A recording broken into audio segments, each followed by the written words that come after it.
May mga pag-ibig na hindi itinadhana sa tahimik na silid, kundi sa pagitan ng hampas ng alon at paghalik ng araw sa kapunuan ng langit.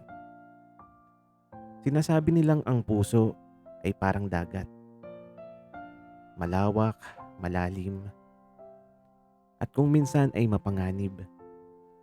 Ngunit sa bawat pagbawi ng tubig sa dalampasigan, may naiiwang bakas na hindi kayang burahin ng kahit anong bagyo.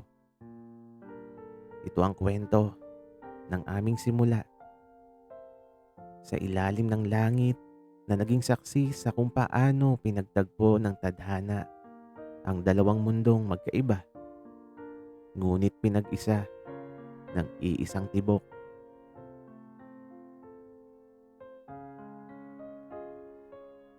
Laia, Batangas. Dito sa lugar na kung saan ang puting buhangin ay tila mga pinong kristal sa ilalim ng sikat ng araw. Madalas kong hanapin ang katahimikang hindi ko matagpuan sa magulong buhay sa Maynila. Pinalaki ako sa karangyaan. Lahat ng marangyang bagay kaya kong bilhin sa isang kislap ng mata. Negosyo, ari-arian, impluwensya. Iyon ang mundong nakagisnan ko. Ngunit sa kabila ng lahat ng yun, palaging may kulang. May puwang sa dibdib ko na hindi kayang punan ng pera. Isang hapon habang naglalakad ako sa dalampasigan upang takasan ang ingay ng isang family business meeting sa aming resort, dinala ko ng aking mga paa sa mas tahimik na bahagi ng baybayin.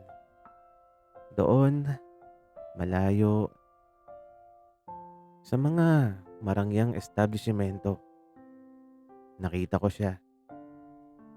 Isang lalaki, ang abala sa pag-aayos ng kanyang lambat sa tabi ng isang maliit na bangkang kahoy. Simple lang ang kanyang suot. Isang kupas na sando at short na may bahid ng alat ng dagat. Ngunit may kung anong mahika sa kanyang pagkilos na naging dahilan upang mapahinto ako. Ang kanyang balat ay kayumanggi sa gisag ng marubdob na pakikipagbuno sa init ng araw sa araw-araw. Lumapit ako, tila hinatak ng isang hindi makitang puwersa. Mukhang mabigat yung trabaho mo, bati ko. Sinisikap na huwag magtunog mayabang. Nag-angat siya ng tingin. Doon sinalubong ng aking mga mata, ang mga matang kasing linaw at kasing lalim ng karagatan. Ngumiti siya, isang ngiti na nagdala ng init sa malamig kong sistema. Sanayan lang, boss. Sagot niya sa barakong tinig, ngunit may lambing ng puntong Batanggenyo. Ganito talaga yung buhay sa dagat. Kung hindi ka makikipagkaibigan sa alon, lalamunin ka nito.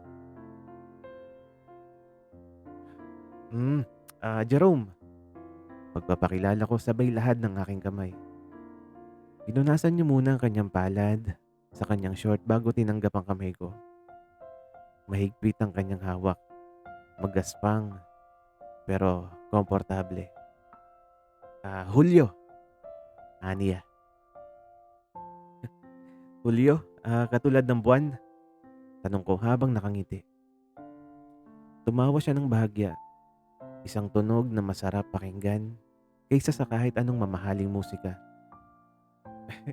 Aba, oo. Ipinanganak kasi ako ng Hulyo kaya hindi na nag-aksaya ng panahon ng aking mga magulang na mag-isip ng ibang pangalan. Simple lang, tulad ng buhay ko dito. Naupo ako sa isang troso malapit sa kanyang bangka. Walang pakialam kung marumihan ang aking mamahaling pantalon. Nagkwentuhan kami at sa bawat minutong lumilipas, unti-unting nawawala ang pader na naghihiwalay sa isang mayamang tagalungsod at isang simpleng mangingisda ng Laiya. Pagsapit ng dapit hapon, inanyayahan niya ako sumakay sa kanyang bangka. Kahit ilang metro lang ang layo sa pangpang, doon habang dahan-dahang umuugoy ang bangka sa marahang alon, tumingala kami sa langit. Ang langit ay nagbago ng anyo. Ang dating asul ay napalitan ng naglalagablab na kulay kahel, ginto na may bahid ng lila. Isang napakagandang obra maestra. Napakaganda. Bulong ko habang nakatitig sa abot tanaw. Alin ang maganda? Ang langit o ang kasama mo? Biro niya. Ngunit nang lingunin ko siya, seryoso yung kanyang mga mata. Nasilayan ko ang refleksyon ng kahel na langit sa kanyang muka. Sa sandaling yon, naramdaman ko ang isang kakaibang pintig sa aking puso. Isang pag-ibig na alam kong magiging simula ng isang mahabang laban. Sa tabi ng bangka, sa ibabaw ng puting buhangin, at sa ilalim ng kahel na langit ng Laiya, nabuo ang isang pangakong walang salita. Isang pagmamahalang handang humarap sa kahit anong unos. Ang unang gabi matapos kong makilala si Julio ay lumipas na tila isang panaginip. Habang nakahiga ako sa malambot at air-condition na silid ng aming luxury resort, hindi ang tunog ng telebisyon ang aking naririnig, kundi ang banayad na salpok ng alon sa dalampasigan at ang malalim, barakong tawa ng isang mangingisdang nagngangalang Julio. Kinabukasan, maaga pa lang ay gising na ako. Hindi ito normal para sa akin. Nasanay bumangon ng tanghali kapag nasa bakasyon. Nagsuot lang ako ng simpleng t-shirt at tsinelas. Saka mabilis na tinungo ang bahagi ng baybayin kung saan kami ang unang nagkausap. Mula sa malayo nakita ko siya agad. Hindi pa man tuloy ang sumisikat ang araw, naroon na siya sa pangpang. Basang-basa ang katawan habang tumutulong sa paghatak ng isang malaking lambat kasama ang iba pang mga mangingisda. Ang kanyang mga muscle sa braso at balikat ay bumabatak sa bawat hila. Habang ang pawis at alat ng dagat ay kumikinang sa kanyang kayumangging balat. Nang mapalingon siya sa direksyon ko, biglang nagbago ang seryoso niyang muka. Sumilay ang isang malawak na ngiti na tila ba mas maliwanag pa sa paparating na umaga.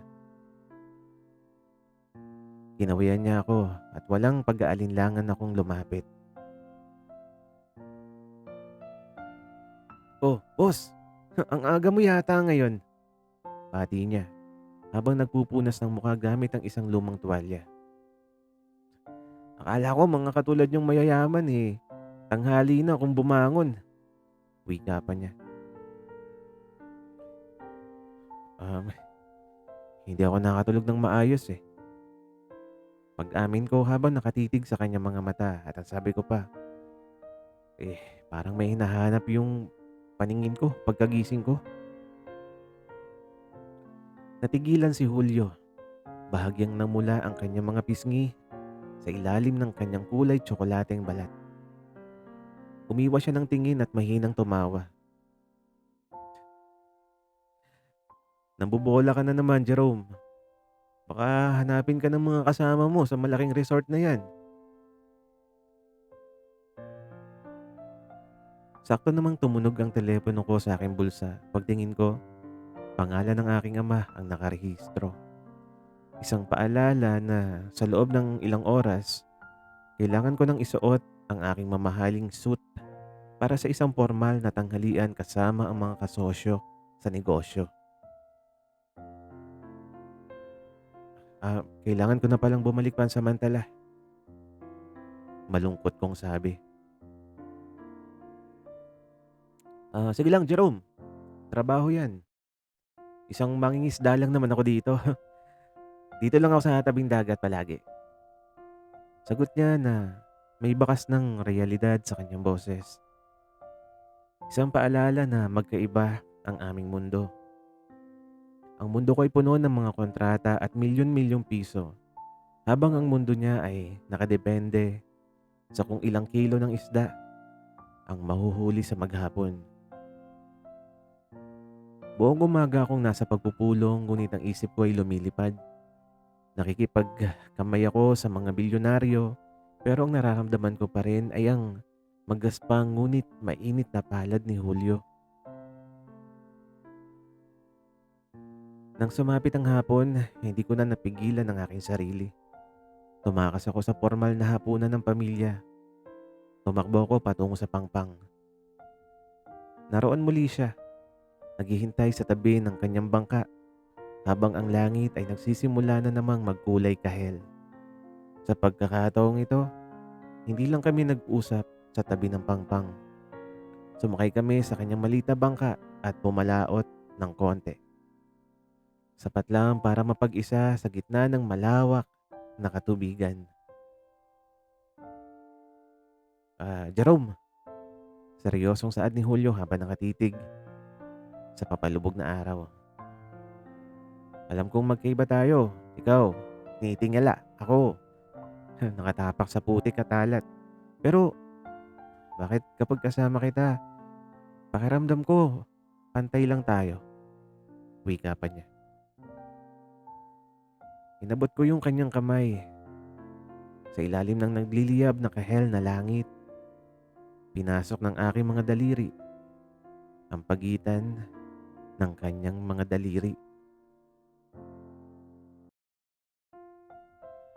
Ah, Dahil sa pag-ibig, Julio, walang mataas o mababa. Ang langit at dagat, magkahiwalay man, nagtatagpo pa rin sa abot tanaw. Wika ko.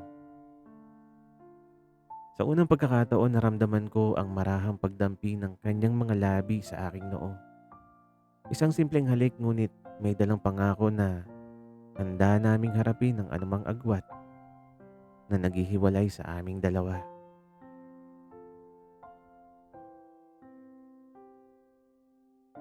Ang mga sumunod na araw ay naging pinakamasayang bahagi ng aking buhay. Ang marangyang resort na pagmamay-ari ng aking pamilya ay naging isang malaking hotel na lamang para sa akin. Isang tulugan. Ang tunay kong tahanan ay ang dalampasigan. Sa tabi ng bangka ni Julio kung saan ang bawat buhangin ay tila saksi sa aming mga tawa at nakaw na tingin. Natutunan kong mamuhay sa mundo niya.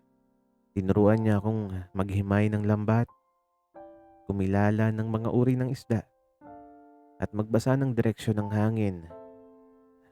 At sa bawat pagturo niya, hindi ko maiwasang mapatitig sa kanyang mga labi at sa bawat galaw ng kanyang muka kung paano sumisingkit ang kanyang mga mata kapag tumatawa, kung paano seryosong kumukurot ang kanyang noo kapag tinuturuan ako. Ngunit ang bawat masayang kwento ay may bit-bit na pangamba. At ang sa amin ay ang katotohanang may mga mata sa paligid na hindi natutuwa sa aming kaligayahan. Isang hapon habang naglalakad kami sa mas liblib na bahagi ng puting buhangin sa Laiya, hawak kamay namin pinapanood ang paghampas ng banayad na alon sa aming mga paa. Malayo sa karamihan kaya kampante kaming naglalapit ang aming mga balikat. Jerome, may tatanong ako sa'yo pero sana huwag kang magagalit. Tawag niya sa akin na may halong pag-aalinlangan. Ano yun Julio? Kahit ano, itanong mo lang. Sagot ko habang hinahaplos ang likod ng kanyang palad gamit ang aking hinlalaki. Paano kung malaman ng pamilya mo? Paano kung makita nila tayo na ganito? Isang lalaking tagalungsod na tagapagmana ng malaking kumpanya at isang lalaking mangingisda lang na amoy dagat araw-araw. Hindi ba, hindi ba sila magagalit? Huminto ako sa paglalakad at humarap sa kanya. Kitang-kita ko yung takot sa kanyang mga mata. Isang takot na matagal ko na ring tinatago sa sarili ko. Ngunit pilit kong pinagwawalang bahala para lang makasama siya.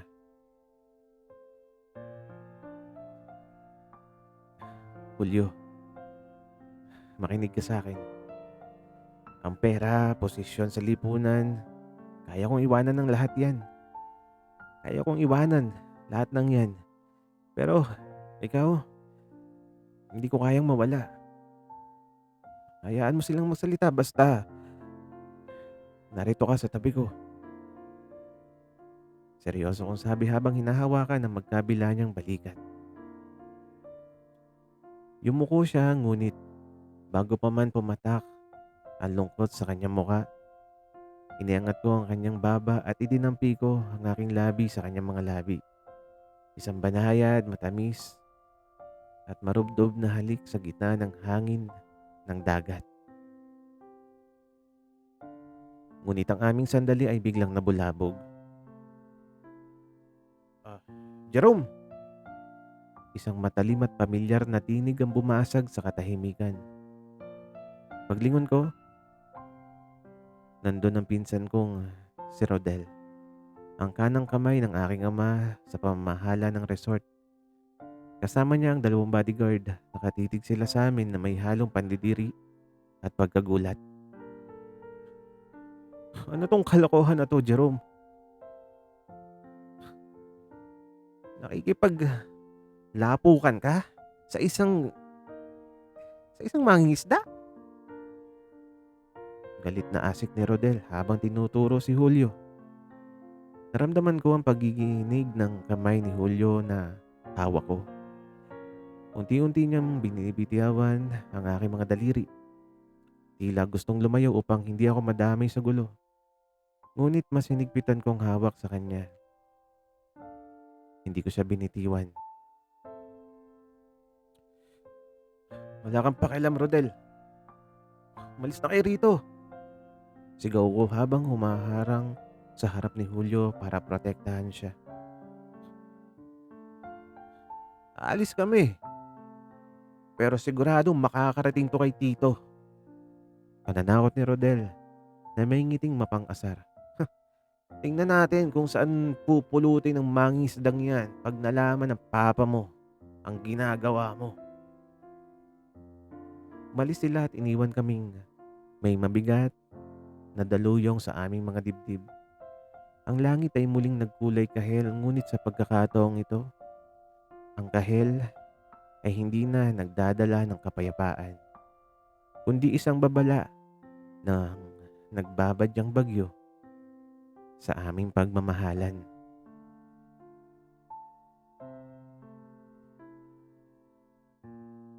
Hindi nga nagbibiro si Rodel. Pagbalik ko sa bila ng aming pamilya kinagabihan, sinalubong ako ng isang nakakabinging katahimikan. Sa dulo ng formal na hapagkainan, nakaupo ang aking ama, si Don Eduardo. Ang kanyang muka ay tila semento sa katigasan at ang kanyang mga mata ay nag-aapoy sa galit.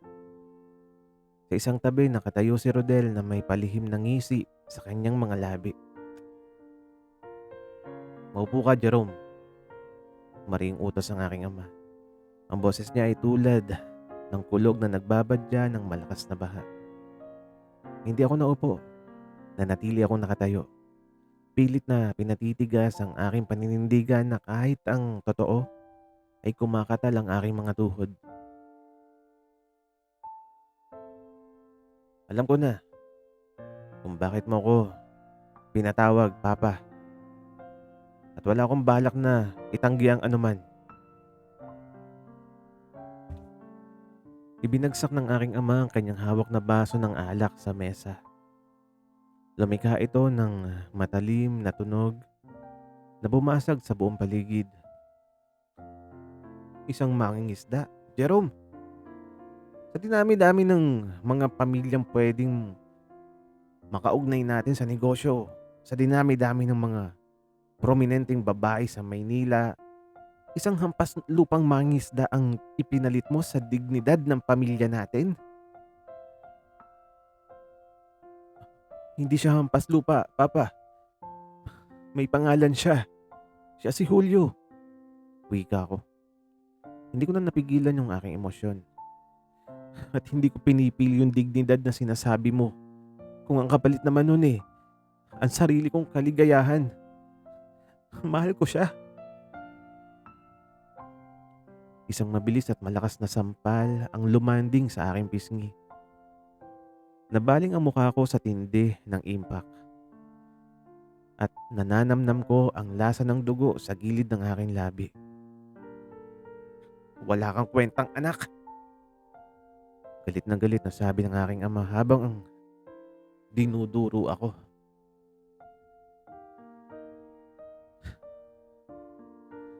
Simula bukas, buong araw, babalik ka sa Maynila. At kung hindi mo hihiwalayan ng lalaking yan, kukunin ko ang lahat sa'yo. Ang kotse mo, ang mga account mo, at ang posisyon mo sa kumpanya.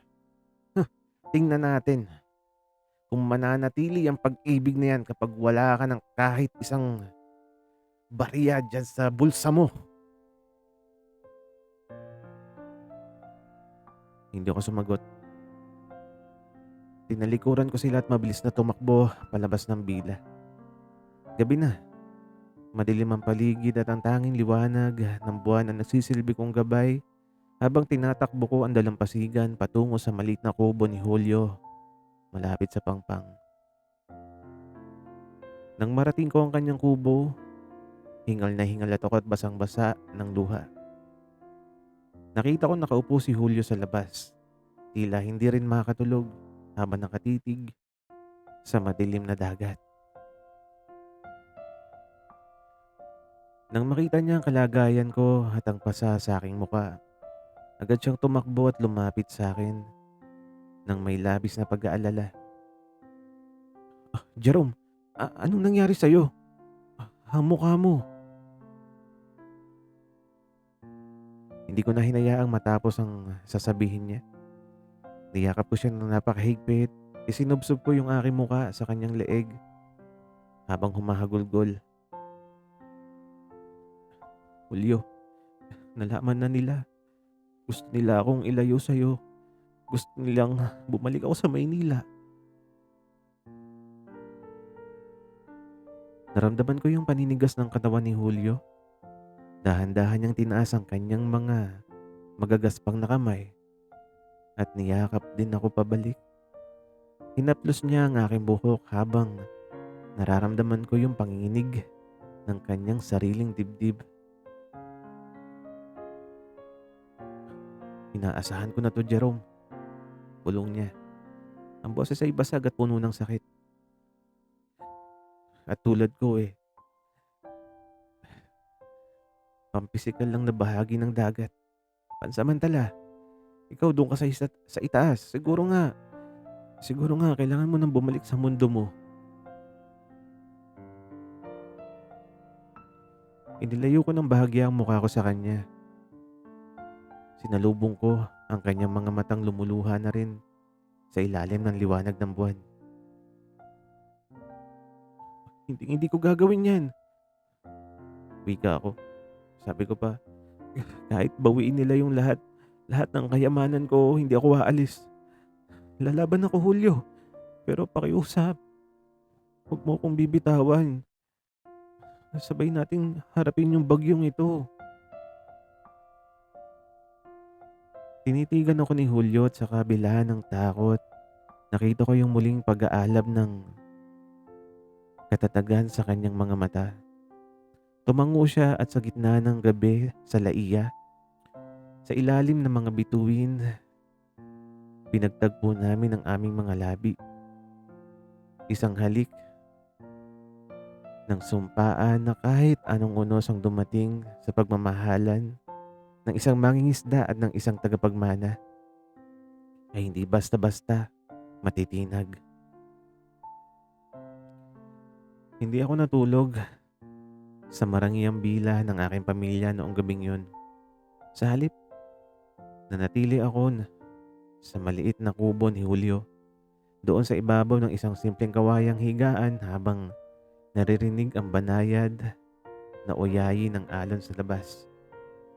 Natagpuan ko ang pinakamahimbing na tulog sa buong buhay ko. Walang aircon, walang malambot na unan, ngunit may init ang yakap mula sa lalaking nagpabago ng aking mundo. Kinabukasan, hindi pa man tuluyang sumisikat ang araw.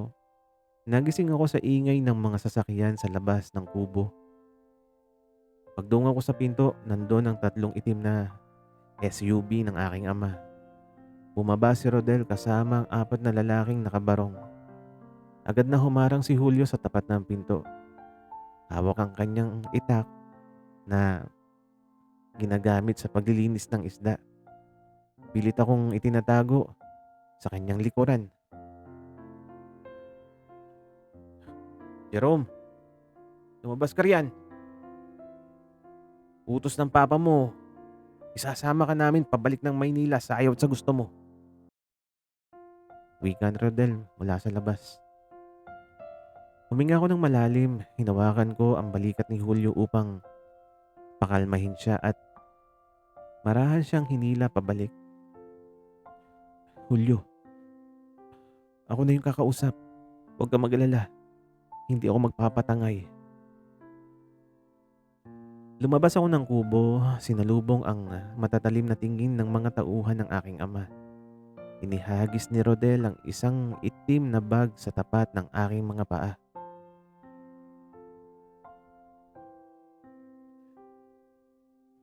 Nandiyan ang mga personal na gamit mo. Pero ang mga credit card mo, ang susi ng kotse mo, at ang access mo sa bangko ng kumpanya. Lahat yan, pinutol na ni Tito Eduardo. Sabi niya kung pipiliin mo ang mangingisdang yan, umalis kang walang bitbit kahit 5 mula sa pamilya natin. Mayabang na pahayag ni Rodel. Halatang nasisihan sa aking sinapit. Tiningnan ko ang bag pagkatapos tumingala ako. Ang langit sa umagang yon ay nagsisimula ng magkulay ginto. Nagbabadiyan ng bagong simula.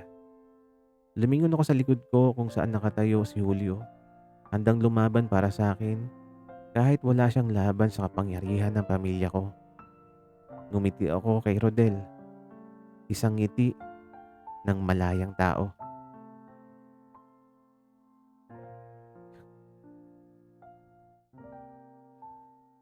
Ibalik mo kay Papa lahat ng credit card at susi. Sabi mo sa kanya, salamat sa lahat ng binigay niya sa akin nung bata ako. Pero ngayon, sapat na sa akin ang mga kamay ko para magtrabaho. At ang pusong ito para magmahal. Matatag kong sabi. Nasisiraan ka na ba ng bait, Jerome? Ipagpapalit mo yung bilyon-bilyong ari-arian para sa isang lalaki? Para sa isang mangingisda? Hindi makapaniwalang sabi ni Rodel. Hindi mo naiintindihan, Rodel.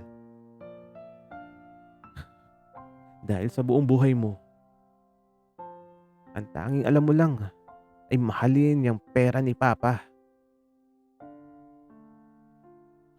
Maaari niyo na kaming iwan. Wika ako. Walang nagawa si Rodel kundi ang mag-asik at sumakay pabalik sa kotse. Marurot na umalis yung mga USB.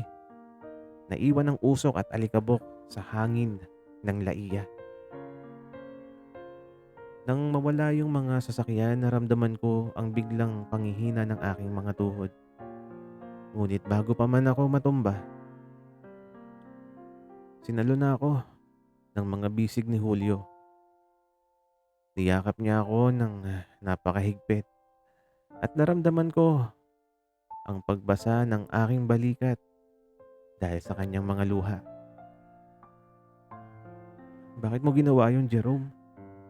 Ang laki ng sinakripisyo mo para sa akin.